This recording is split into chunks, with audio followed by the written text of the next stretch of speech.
Hey y'all, welcome back to the channel. My name is Greninjas and I am your coach for the Texan Clearbodies in season number 2 of the ICBA, the International Competitive Battling Association, and this is our week 9 battle against the Great Lake Greninjas. I'm gonna make a couple announcements before this video begins, and I hope that you guys stick through them and the video. First thing is that it has been about 3 weeks since I recorded a video.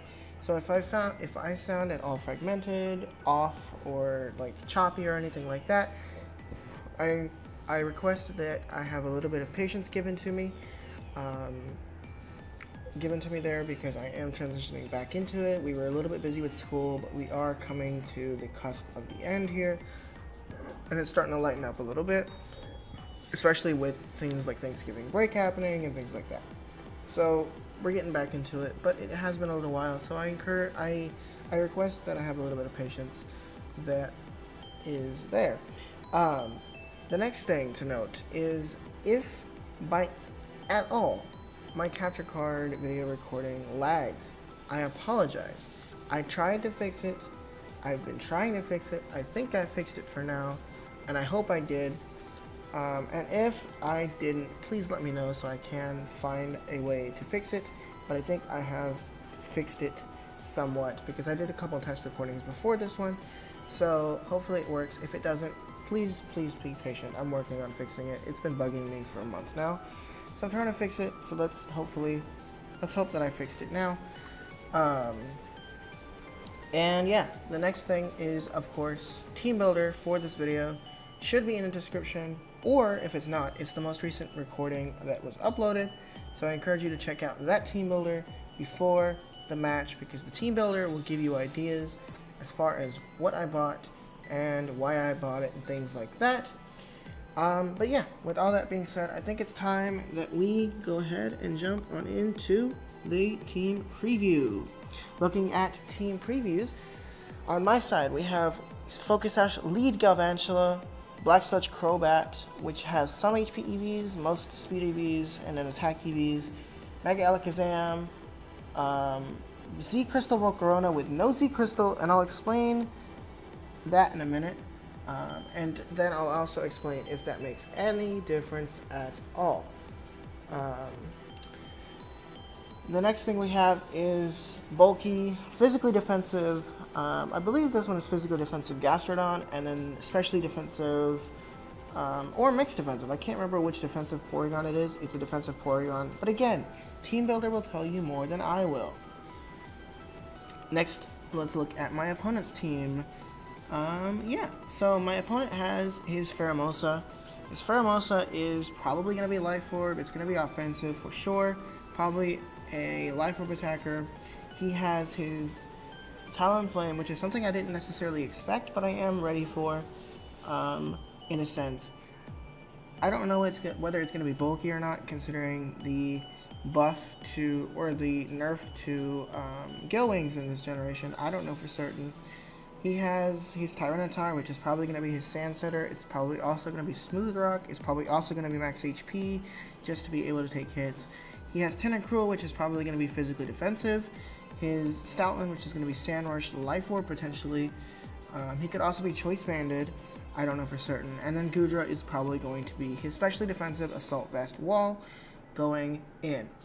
Now, looking at team leads, I told you guys in team prep and team review here that Galvantula was our lead because Sticky Webs is essential to this strategy. I need to get Sticky Webs up to mitigate threats like Sand Rush, and I also need to mitigate the Pheromosa speed as best as possible, because another thing that I think I mentioned in team prep is that max speed Pheromosa outspeeds max speed Alakazam by 1 point.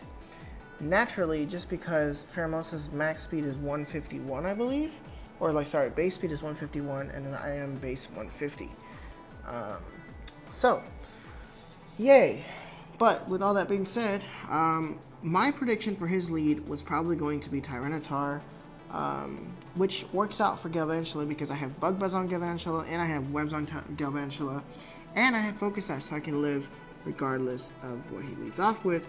But he makes the momentum play, and he leads off with his Pheromosa to get U-turn off and then go from there. With that being said, though, it's time that we jump on in.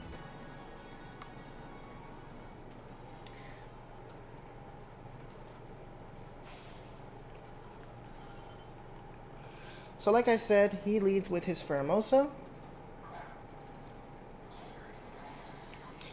As I get my lead into my Galvantula. Right here, I was a little surprised for a minute, but then at the same time, I was like, okay, he's probably just going to U-turn. We'll be fine, right? I can get my webs up. We'll still be fine because I still have Focus Sash and I have some HP EVs, so we'll be fine there. So Galvantula leads. He gets the U-turn off, which is perfectly fine. I'm like, okay, that's what I figured. I live because of my HP EVs, but I would have also lived with the Focus Sash regardless. So he's going to switch out because that's not a favorable favorable matchup for him. He's actually going to go into his Tyranitar right here, or he's Goodra actually, which is a mistake on my part. He actually goes into Goodra because he's like, okay, well I can chew up any special hit he wants to go to, whether it's Thunder, Bug Buzz, or anything like that. But I make the safest play and go ahead and get my webs up here. So I'm like, okay, fine. Now, I know I outspeed Goodra, so let me get my momentum and Volt Switch out. So I will just do that and Volt Switch out. Now, watch how little damage this does. Look at this. Look at this. Look at this. He does a clean, like, what, 5-10% to him? And I'm just like, holy crap, that does absolutely nothing. That is terrifying. But yeah, so we're going to Volt Switch out. And I'm like, okay, well, what do I do to this thing? Let's go into Crobat, because Crobat's physically offensive. So let's go with physically offensive. He goes Dragon Pulse here, and he does a decent chunk of damage to me, considering that I have 28 EVs in my HP. He still does a decent chunk of damage to me, which tells me he's probably modest or has some special attack investment. I get Black Sludge Recovery back, which is fine. And then I'm like, okay, well, he's actually going to switch out as I go for the U-turn here. He goes into his Tyranitar, predicting the flying type move. As I just click U-turn, I'm like, okay. He takes the speed drop from the Sticky Webs and puts up the sand for his Stoutland to start sweeping. As I just get the safe U-turn off. And this damage right here, this damage tells me that he is probably a max HP variant of Tyranitar, based on the fact that it did about 40%. So I'm just going to switch out, like, okay. And we're going to go into Galvantula. I'm essentially sacking Galvantula here. Galvantula takes Sandstorm damage, is able to click a massive Bug Buzz off, and does a clean, like, 40% to him with that. And he's going to go ahead and Pursuit Trap me, so I wasn't going to switch anyway. He's going to Pursuit Trap me, and he is going to claim the first kill. And then I'm like, okay, well, what do I do now? I'm going to go back into Crobat to get some momentum and some potential momentum and some recovery. So I actually have Leech Life on this set. For situations exactly like this one, as I'm able to Leech Seed here, or sorry, Leech Life here, and I'm able to recover off of Tyranitar a decent chunk of HP, because I knew it was going to kill. It does kill. Tyranitar is dead, and once the sand vanishes, it is gone for good. I get some recovery back. Tyranitar falls, so we basically exchange kills. I take sand damage, but I also get Black Sludge recovery.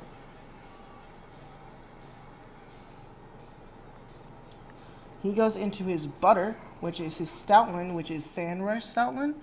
So I'm like, okay, well, what do I do now? I'm actually going to decide, after he takes a speed drop, which basically makes his speed +1 instead of +2, that I'm going to hard switch out. What if he has, like, Rock Slide or something, so I don't want to take that.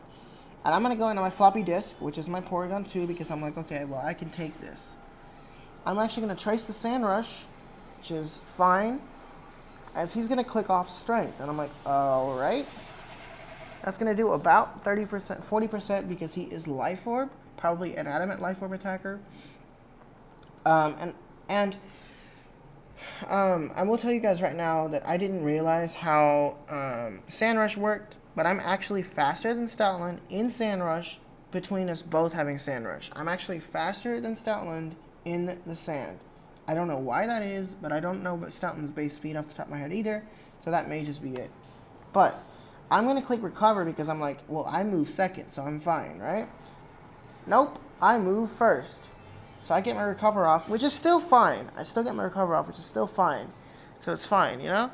He's actually going to click off superpower, and I'm glad that I clicked return here, or recover here, because I am able to chew it after the, I'm able to chew the superpower after the recover, so I'm glad I clicked recover there. His attack drops, his defense drops, and then he takes life orb again, as I click recover again. As he switches, I click recover again. He goes into his, what is this, Tentacruel, as I click recover again, because I'm like, okay, I get HP back, and I need to keep this thing as healthy as possible, so that I can potentially Thunder Wave the Pheromosa. He takes sand damage, gets Black Sludge recovery, so he basically negates the sand damage, which is unfortunate. Right here, I click off a Shadow Ball because it's the safe thing to do, and it was like I had nothing else I could do. So I click Shadow Ball here, do a decent chunk of damage, he gets Rabbit Spin for free, and there was nothing I could do at that moment to stop him. So he gets Rabbit Spin off, he gets the webs to disappear, and Galvantula is dead, so I can't put webs back up. Maybe a misplay on my part, I don't know. Hindsight's 20/20.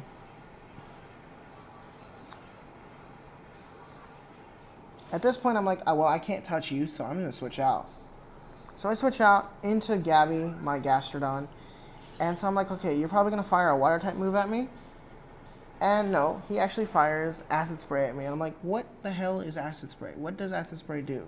Acid Spray decreases my special defense by 1. I'm like, oh. Okay. This is interesting, but okay. Sandstorm will vanish, which means Sandstorm is gone for good, because Tyranitar is dead. He gets more Black Sludge recovery, as I get Leftovers recovery. So we're just kind of sitting here, stalling each other out. He switches out. I don't know what he was predicting, but he switches out into his Gastrodon, and I'm like, oh, alright then. I click off Earth Power, and I do some damage, which is not a lot of damage, but I do some damage, and I'm like, okay, I need to get Toxic on you as fast as possible. Because I need to put you on a timer so I can whittle you down. So I click Toxic as he clicks Power Whip, and I'm like, oh, alright. I can actually live because I am max HP, so I do live.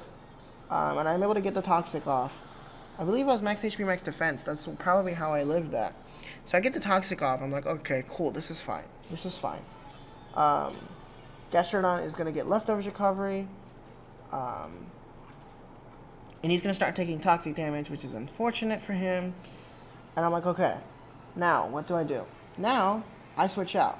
Because I don't want to take another one of those to the face. So I'm going to go into my, whatchamacallit, my Porygon to potentially suck up Sap Sipper. Which I actually trace Sap Sipper, predicting him to go for another one of those. He does not. He predicts my switch and goes into Ice Beam. I'm like, oh, okay. But that really doesn't do much at all.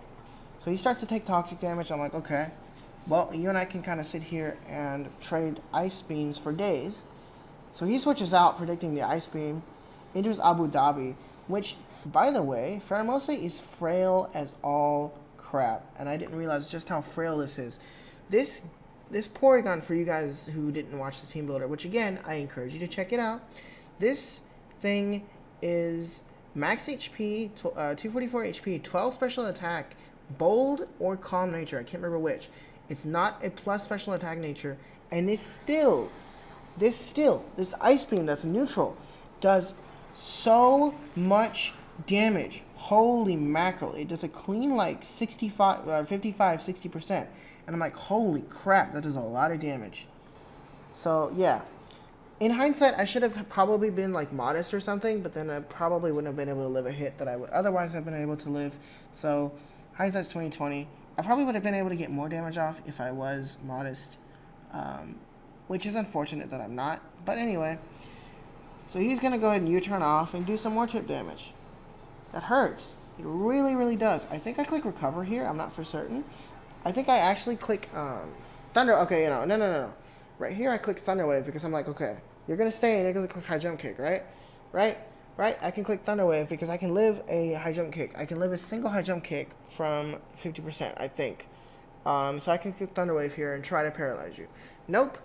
I still try to paralyze something, but he switches into his Tentacruel to chew up the hit. I'm like, welp, this is unfortunate. I Thunder Wave the Tentacruel. It's now paralyzed. The paralysis ultimately does not matter all that much. He gets Black Sludge recovery.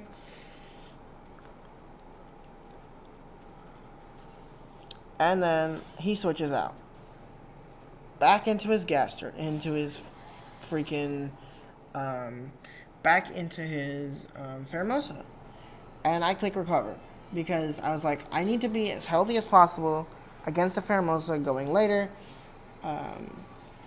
And then he just clicks High Jump Kick and nukes me because, yay! I do not live, because I can live from full, but I can't live otherwise. Porygon goes down, he gets a Beast Boost. I'm like, alright, this is terrifying. Because what do I do now? I go to Crobat here. I'm like, okay, well I can scare you out now. He clicks U-turn and gets out of there because he's like, alright, I'm not safe here, so I'm going to get out of here. Right? So he's going to get out. And he's going to go into his whatchamacallit? His Tentacruel. As I click off Brave Bird because I was like, well, what if you stay in? So I get off of Brave Bird and it does a decent chunk of damage, considering. And I'm like, okay, I'm still above 50%, so I'm fine. Strike Fire gets more recovery back. We each get the Black Sludge recovery. And at that point, I'm like, okay, I can't do anything else to you, so I'm just going to click U-turn and get out of here. So I just click U-turn, I get some chip damage off, brings him to about 50%. I predict the Scald, and I go into Gastrodon.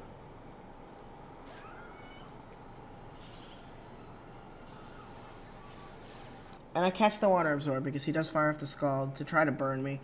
Unfortunately, Storm Drain does not work the same way that Water Absorb does, which is unfortunate because I get a +1 special attack instead of getting my HP back, which is a little unfortunate. I was hoping to get my HP back.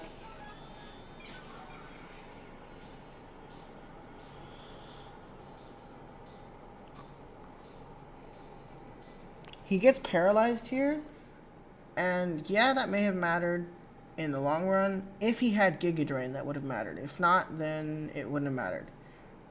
It does matter for differential, though, but otherwise it doesn't really matter. It's unfortunate. I do apologize for the para, but it is part of the game. It's the game we play. So, para happens. I click Earth Power, and I'm like, alright, you're dead. Get out. That thing does die, revealing that that is probably his physically defensive one. I don't know for certain. Though. As Tentacruel does pick off, it does die. I get more leftovers recovery. I'm like, okay, we're good. We're good. Right? As he goes back into his Abu Dhabi, which is a pain in the butt, he goes back into Pheromosa. I wish I had rocks here. I really do. He clicks High Jump Kick. He does connect. And Gastrodon dies. In hindsight, I wish I had Protect. I wish I had the ability to fit Protect on my set. But at the same time, I also wish I had Rocks Up. Or a way to put Rocks Up, rather. He gets a Beast Boost. His attack stat increases. And, okay. At this point, he's built me a safety... He's built a foundation for me that tells me that I'm safe. You know, I'm safe to go into Crobat because every time he's going to switch out. Every time he's going to switch out, right? Because he's mostly physical. So he's going to switch out every time. So I can go into Crobat here. And I can scare him out, or I can click Brave Bird and obliterate him. Either way, I'm still fine, right? So I go to Crobat, making the play, into Crobat. In hindsight, I wish I had a better item. I wish I had the Yachi Berry, and you'll find out here in a second why. Because this man tricks me, fires off an Ice Beam, I'm like, weren't you afraid of me? Weren't you afraid of me? So Crobat dies, I'm like, oh, well, I lose now. Because he gets another boost to his speed. I believe it's the speed that increases. I can't tell for certain. Yep, it's the speed, his speed that increases. And I'm like, alright then, I just lose to Pheromosa now. Because Crobat was my only check to it. Well, my only massive check to it. And at that point, I'm like, oh, well, crud. What do I do now? So I go to my Phoenix, which is my Z Crystal, or supposed Z Crystal for, whatchamacallit? Volcarona. This was Psychinium Z with Psychic on it to break things like this. Pheromosa, as well as his massive Psychic weakness. But, unfortunately, I forgot to put the Z Crystal on here last minute before going into the battle. I forgot to put the Z Crystal on here, so it doesn't ultimately end up mattering, and you'll find out in a second why it doesn't ultimately end up mattering. But I unfortunately forgot my Z Crystal, so there is no Z Crystal. That's the only difference between this and the Team Builder, is that I don't have Z Crystal. I do still have Psychic, it'll still suffice, but I don't have Z Crystal. Now, he clicks U-turn. I'm like, I don't understand you. He's +2, right? He's +2. He has Ice Beam. He has High Jump Kick, but he clicks U-turn on me, but not my Crobat. But you're gonna click U-turn on my Pheromosa or my Volcarona. I don't understand this. So he does a clean 50%, which is hilarious and really annoying. He gets a crit. The crit ultimately, I don't know how much it matters. Y'all let me know if you think it matters. As he goes into Butter. Now, a lot of you are gonna ask me, well, hey, why didn't you Quiver Dance at any point in this exchange? Why didn't you Quiver Dance? There's a simple reason for that.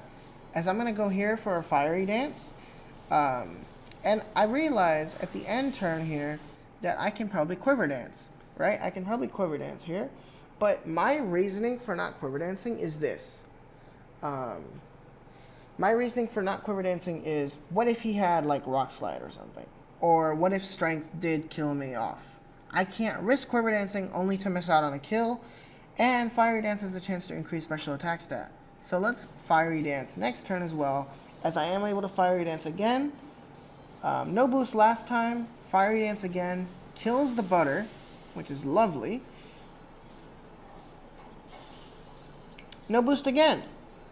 I'm like, okay, well, this is unfortunate. He goes into Talonflame. Now, the Quiver Dance boost would not have mattered for this thing specifically, because he does have Acrobatics on his set, and he is in Gale Wing's range. So he's able to click off the Acrobatics, and he is able to kill me off with the Acrobatics. So ultimately, the crit did not matter. It just mattered for differential, but otherwise it really didn't matter. And even then for differential, it really didn't matter, because the Butter would still have died to 2 Fiery Dances. I would have been at higher HP, but the Max Attack Talonflame Acrobatics would still have killed me off. So ultimately, the double crit, by the way, I don't know how much the second crit mattered. I don't think that one mattered at all, but I don't think the first one mattered either. So ultimately, crits are crits. It's fine. Volcarona goes down. I'm like, okay, Alakazam can still pull this back. Alakazam can still pull this back. Go in Alakazam. Alakazam can pull this back, because I need to kill him off with with Psychic, right? I need to kill him off with Psychic, and then after that, I just click Psychic one more time against the Pheromosa, because I can live one hit. I can live one U-turn. I believe I can live one U-turn from full, so I'm gonna Mega Evolve and I'm gonna click Psychic, because that is the play. In hindsight, I don't know if I have Charge Beam on this set. I might have Charge Beam on this set. If I did, that may have been the play, but I don't think I had Charge Beam on this set, so it's fine. Psychic is the play. I click Psychic, it does 90%. Now, here's why. It did about 92%. Here's why. Because this is max HP, 244 HP Talonflame, and he told me after the game, and it ends up checking in the calcs, that max HP Talonflame is the only variant in which he lived. Or it could have been max H, or it could have been max special defense. But he told me it was max HP, 244 HP, 12 speed, and max attack. I don't know what nature, but it was 244 HP, 12 speed. 12 speed is enough for him to flame charge this turn and outspeed my Alakazam on the next turn, click Acrobatics, and kill me off. So we are going to take the loss here as he clicks Flame Charge, and he does a decent chunk of damage. He does around 40%. At that point, I knew I was not gonna live a hit from Pheromosa anyway. Depending if it was Scarfed or not did not matter because he outspeeds me from full naturally anyway. So he gets a +1 to his boost. I'm like, oh, that's not good. I don't outspeed now. I don't outspeed. He clicks Acrobatics, and that is the game. So Jonah goes ahead and picks up, I believe, a 3-0 over the Texan Clearbodies. I'm not sure. I'll tell you in a minute. Pheromosa is still around. Yeah, it's a 3-0.